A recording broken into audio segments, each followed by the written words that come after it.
Sa gitna ng dilim, may isang alamat na bumabalot sa Chocolate Hills ng Bohol. Isipin mong naglalakad ka mag-isa habang bumabalot ang makapal na fog sa paligid. Bigla mong napansin, may mga sariwang yapak sa basa at maputik na lupa. Ngunit habang sinusundan mo, unti-unti itong naglalaho, parang nilamon ng lupa mismo. Sinasabi ng matatanda, tuwing kabilugan ng buwan, may nilalang na nagmumula sa anino ng mga burol.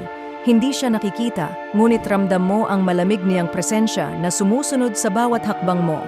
Sinasabi ng ilan, isa siyang kaluluwang hindi matahimik, naghahanap ng kasama sa kanyang walang hanggang paglalakbay sa dilim. Minsan, may naririnig silang mga mahihinang yabag at bulong ng hangin, tila ba may gustong magpahiwatig ng babala. May mga nawala na raw sa lugar matapos sundan ang mga naglalahong yapak na yon. Hanggang ngayon, walang nakaalam kung saan ito patungo o kung anong nilalang ang nag-iiwan ng mga bakas na unti-unting naglalaho. Ikaw, susubukan mo bang hanapin ang dulo ng mga naglalahong yapak o mas pipiliin mong lumayo bago ka rin mawala? Sagutin sa comments at huwag kalimutang i-share ang kwentong ito.